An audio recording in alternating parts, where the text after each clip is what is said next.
for Pacifica Radio, June 22nd, 2014. I'm Scott Horton. This is Anti-War Radio.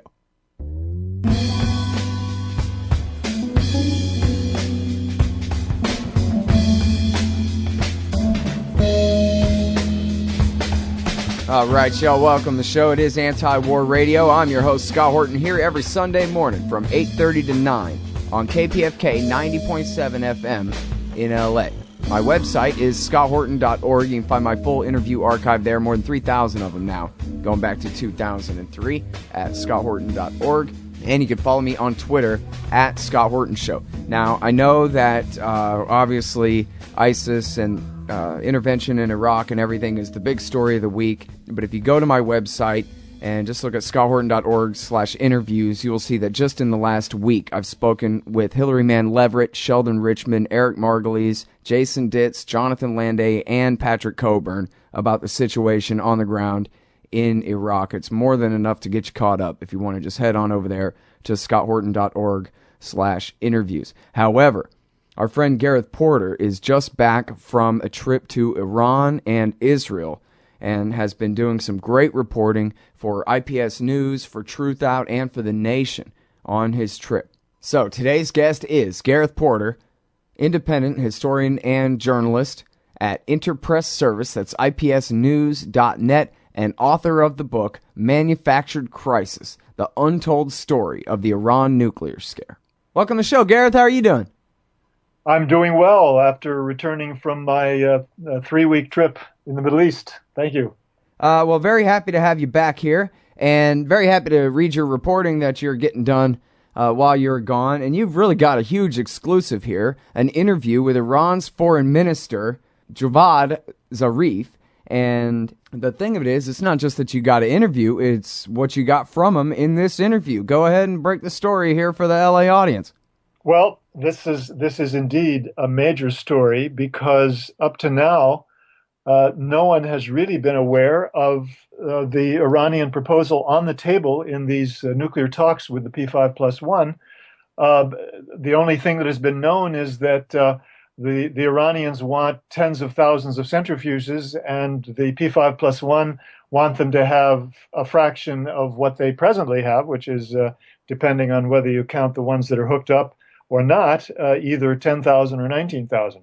So now, from the interview with Javad Zarif, Foreign Minister of Iran, we know that for the first time that Iran has put on the table a proposal that would actually ensure that Iran cannot accumulate a stockpile of even low-enriched uranium that could be used for higher weapons-grade enrichment. So, in effect, what the Iranians have proposed, and this is the headline, is that Iran would not be able to have any breakout for years to come. So this is really big news. And of course, there's no place elsewhere that you can read this. The story was never picked up by anybody else except for Interpress Service. And unfortunately, that means that there's still a complete deficit of understanding of what the talks are really all about at this point. It's Gareth Porter from ipsnews.net, Interpress Service, and we're at the interim stage of the nuclear deal between the UN Security Council, really America, and the rest of the UN going along, and Iran on the other side. They got their interim deal last fall, and now they're supposed to have a final nuclear deal by sometime this July, and hopefully that deadline is kind of a fuzzy one. But anyway, so they're working on it. All reports have been that the Iranians are going along and implementing the interim deal just as they're supposed to. No problems along those lines. And yet, it really comes down to what you've just referred to there as this breakout capability. Now, can you define, is there an exact definition of breakout, or at least can you give us the most commonly accepted one?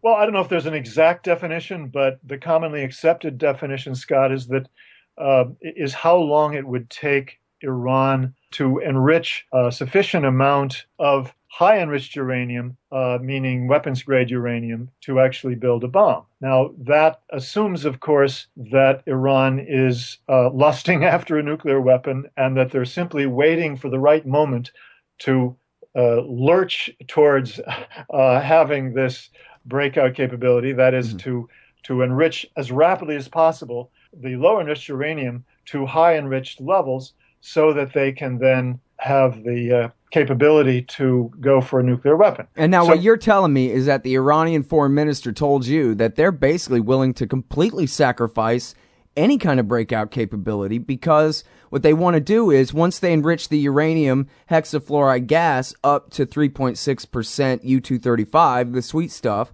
then they want to go ahead and convert it to powder and to the fuel rods at that point, rather than storing the uranium hexafluoride gas, which they could, in theory, reintroduce to the centrifuge cascades and enrich up to weapons grade above 94%. Is that correct? That is absolutely correct. You've correctly summarized the essence of the Iranian proposal, which is that instead of accumulating this stockpile of low enriched 3.5 or less than 5% purity of uranium, of gas, uranium gas, they would instead immediately commit the low enriched uranium to a stream that would end up immediately converted to oxide powder, which is a form that does not lend itself then, obviously, to further enrichment. And the oxide powder, and this is really the more interesting and significant commitment that would be involved in the Iranian proposal, the oxide powder would then be sent, at least for the next several years, to Russia, which has a contract with Iran to convert oxide powder into fuel plates for the Bushehr reactor. And that contract between Russia and Iran lasts until 2021. Now, in my story, I quote or I cite Javad Zarif, foreign minister, as saying that by the time that contract expires in 2021, Iran will certainly have the capability to carry out that conversion of the oxide powder into the fuel rods or the fuel plates for the reactor themselves, so that they would begin to pick up that function of the conversion of the oxide powder to the fuel assemblies for Bushehr inside Iran. But in the meantime, until they have that capability, and until he was suggesting that until that contract runs out in 2021, they will abide by the contract, and they will have Russia doing that conversion. So that means that there's a 9-year hiatus here, during which there will be no attempt to convert the oxide powder to the fuel plates inside Iran.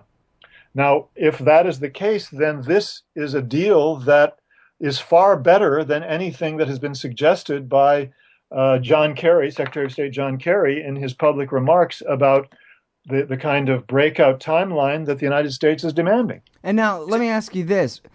If they're willing to let the Russians have the powder and make the fuel rods for them for 9 years, are they insisting on a swap kind of a basis where the Russians got to come off with some fuel rods at the same time they give up some of their uranium oxide powder? This was one of the sticking points back in 2009 and 2010.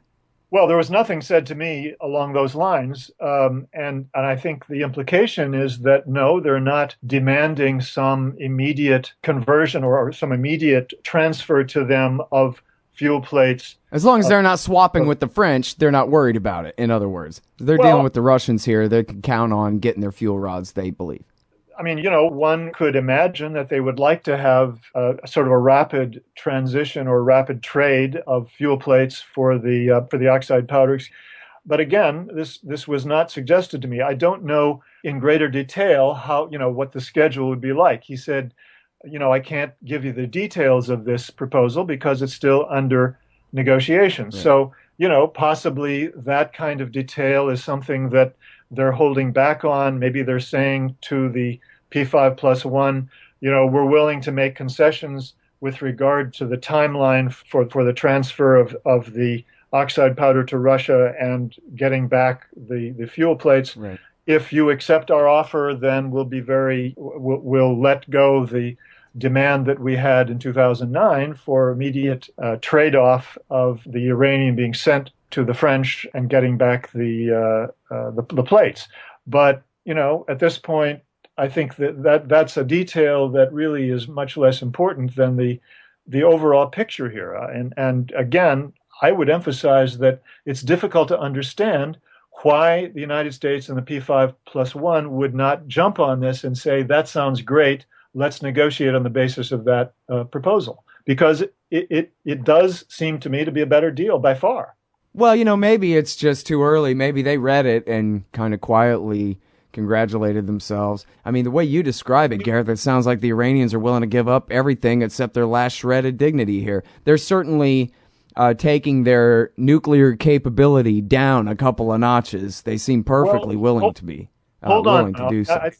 I think we have to understand the trade-off here is that in return for this commitment to no stockpile of low enriched uranium that then could be enriched to weapons grade level, they're demanding that they have the right to continue to increase the number of centrifuges as the need arises. They're not demanding that they go from the present level to 30,000 or something like that within the next couple of years or the next 4 or 5 years. They're saying that as more as new indigenous or otherwise nuclear reactors come online, or as they are approaching coming online, then they would be entitled to increase the number of centrifuges to support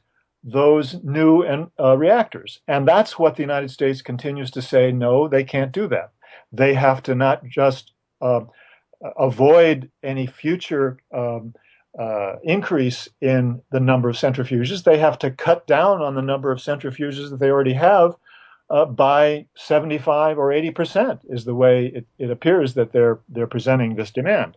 Well, now, so what if we split that difference? I mean, this is a negotiation. So they say, we want even more centrifuges, and the Americans say, we want you to have way fewer. So how about they stick to, I don't know, 15,000, something like that? Is that going to be a deal breaker for both sides? Well, I think it all depends. I mean, I think that they're willing to say, we'll settle for 15,000, up to a certain point in the future, but to commit themselves in perpetuity to have no more than that, I mean, that would be, simply an irrational, demand or an irrational thing to agree to, because the whole point of this is that Iran is saying we do, in fact, want to have a civilian nuclear power program. Right. And that means, the United States government has been criticizing Iran because they're saying, well, they don't have enough centrifuges to support a civilian nuclear program. They're very far short of that. And the Iranians have been saying, well, we want to have that, but you're not allowing us to. Well, but aren't they also saying that they have more than enough 3.6% uranium 235 right now to power Boucher and any other nuclear reactor they could expect to have online for the next while or so? No, not really. I mean, I think that they recognize that they need to have more centrifuges in order to support the Boucher reactor. I mean, this present level, at least the present level that is actually been in use, with at least the relatively primitive centrifuges that they're using, the P1 centrifuges would not be enough really to power the Boucher reactor. So that's why I think that they're saying that they want to have the right to go to a higher level. Right. So I think that there's a misunderstanding here about, and this has been even reflected in some of the headlines for my own story, that they are agreeing or compromising on the level of centrifuges or the level of capability to enrich, which is not the point. The point is that they're committing themselves to a proposal that would allow them to have a higher level of enrichment capability, but would still avoid the breakout. And so that's the genius, if you will, of what Zarif has put together. And by the way, I mean, the story that I have published makes the point that this is in fact based on the 2005 proposal that Zarif personally put together, and it was based on the advice that was given to him by a group of American scientists.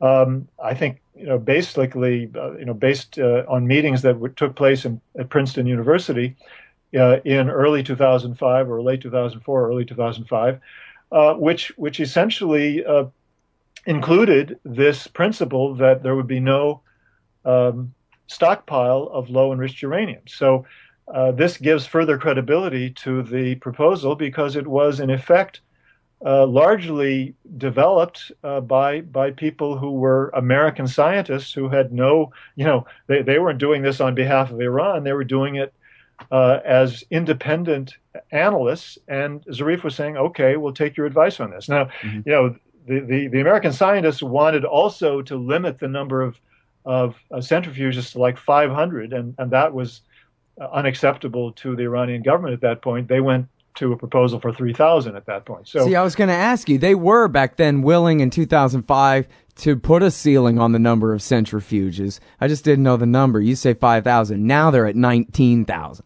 Well, that's true. I mean, I think that they were prepared to agree in the short run to 3,000.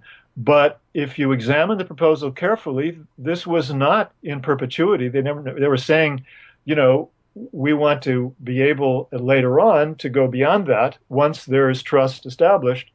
So it was not a complete commitment. It was not a final commitment to 3,000. Mm-hmm.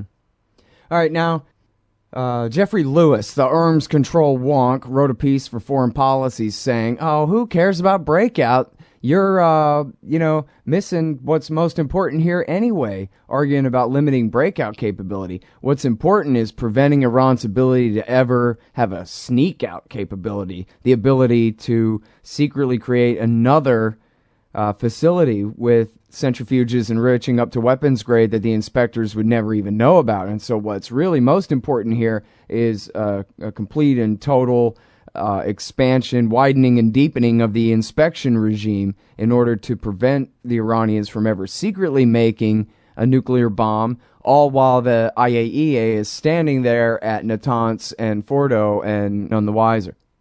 Well, I have to unpack that notion, first of all, because certainly it's legitimate to question the idea of breakout as it has been presented, as it's been understood in the news media so far, which means that the Iranians are going to kick out the inspectors and in front of the entire world, essentially commit themselves to a dash for a nuclear weapon by quickly trying to convert and then enrich to weapons grade level. I mean, that's an absurd scenario.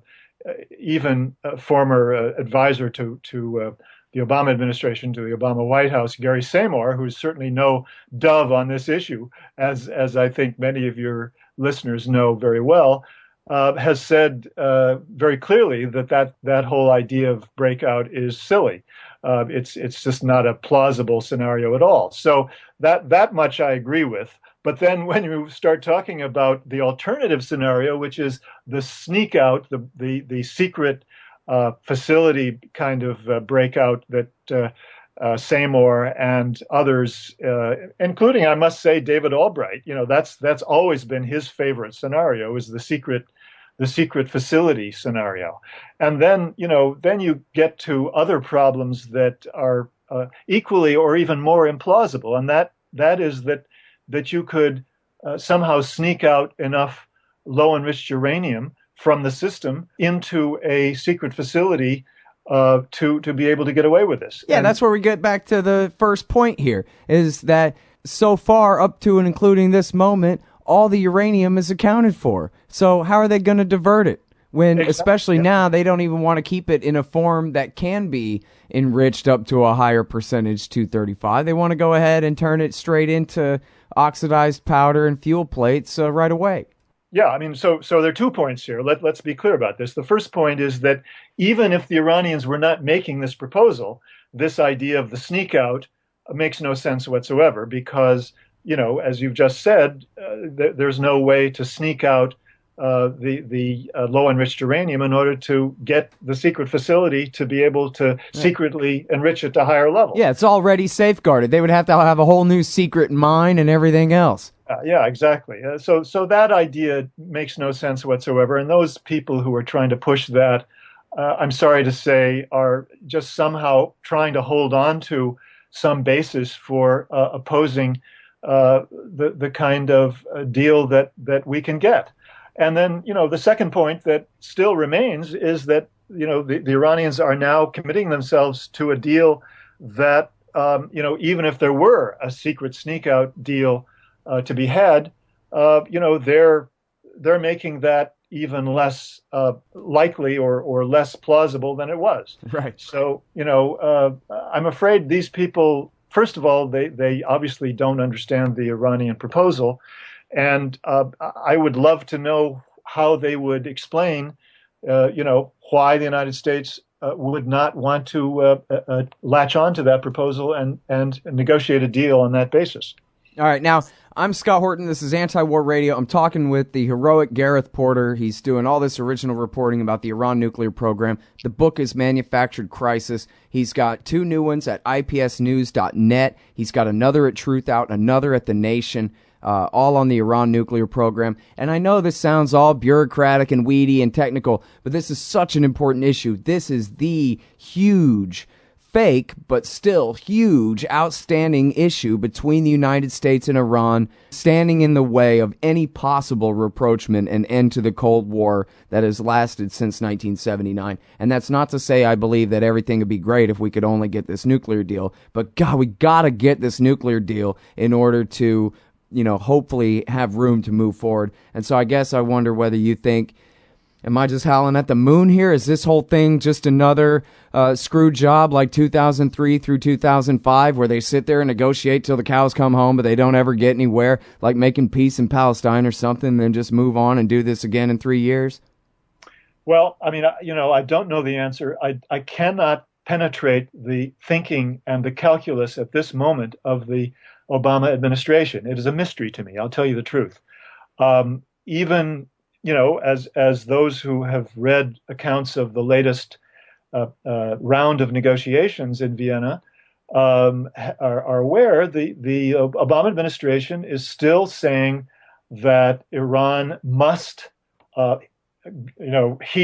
to heel and accept the U.S. demand that they dismantle or somehow get rid of most of the vast majority of their centrifuges, and that the idea that they would be allowed at any time in the future, this is the way it's been presented, to increase the number of centrifuges is as absolute anathema. It's totally unacceptable. And the Iranians must make these concessions now in order to have an agreement. Now, they are going out of their way to emphasize these demands and to say that there's no basis for an accommodation with Iran other than the U.S. demands. Now, if the administration has any plan for flexibility, this is certainly not the way to do it. And so I have to say that my initial skepticism about the way forward, that there is a deal at this point in the making on the part of the Obama administration, has been deepened by the latest developments in this story. So, right. Well, he's basically the Ayatollah Obama-y, and they have the exact same position, which is the Ayatollah in Iran, his mirror image, have the exact same position, which is if their guys can work this out, then they can benefit. If it doesn't work out, then, hey, they always said this was no better than a 50-50 shot, and what are they going to do? Give in to the enemy, and et cetera like that. Obama's only criticism that matters, unfortunately, is from people worse than him on everything, attacking him from the right. And so, mostly what people like you and I think doesn't even count as far as that goes. So I can see why, maybe he doesn't have an actual plan as much as let's see how things work out. I guess if we can get one, we can get one. But if not, it's no problem to just, throw this whole process in the garbage. Well, that has been the modus operandi up to now, that there is no real plan. You sort of work it out as you go along. But I have to say that there are a couple of other points here. Well, at least one other point that we haven't mentioned. I think that the sense of being under political pressure from the pro-Israeli lobby in Congress has to be considered to be a key factor politically in the calculus of the Obama administration on these negotiations. But there's one other factor that we haven't talked about, and that is the factor that I think is in play here in their thinking of overconfidence about the effectiveness of the sanctions in forcing Iran to the table. There's a lot of tidbits of evidence that point in the same direction here, indicating that the policymakers in the Obama administration really do believe that they have the whip hand here, that the Iranians have no choice ultimately but to come back to the table. If they refuse this deal, that they're going to have to come back because their economy is in such bad shape and they are under such political pressure at home that they cannot avoid having to make a deal on U.S. terms. And that's what gives them the feeling that they can get away with turning down a deal that would be really good for them. But as I think you've suggested in your remarks, politically, they would be afraid, well, since it's a deal that the Iranians proposed, then they can't really accept it. What they want is really a deal that we proposed that we force the Iranians to accept. In other words, it's all about the optics. It's not about the reality. And of course, as you report in your article from your interview with Foreign Minister Zarif, all his political pressure is to not go along. The entire spin in Iran is that the Americans are trying to make us bow down to their completely unreasonable demands. And so if he does it, and his group and the president over there, if they do this, they're going to have a real political fight on their hands to justify this being a good enough deal in the first place. So, in other words, it'll be that easy to botch. Well, obviously, he's putting his own spin on this, and I think he's simplifying cross pressures in the political arena in Iran. I mean, there obviously is a degree of pressure to get a deal that will ease sanctions. There's no doubt about that.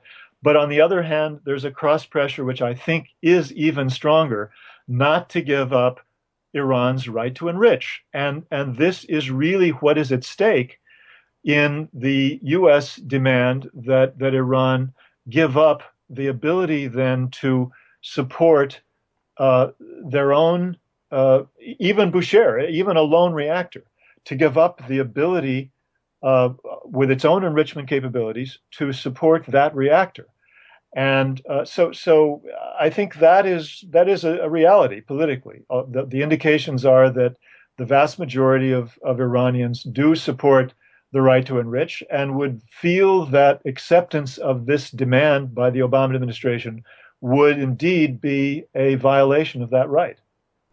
All right. That's Gareth Porter. He's the author of Manufactured Crisis, The Untold Story of the Iran Nuclear Scare. And he's got a whole bunch of new articles out at ipsnews.net, at truthout.org, at thenation.com. He's got a great interview in Haaretz. Was the Iranian threat fabricated by Israel and the U.S. about his great book, Manufactured Crisis? And please go and put his name in Google News and see what you can come up with. You'll learn a hell of a lot. Thank you so much for your time again, Gareth. Thanks so much for having me, Scott. Enjoyed it.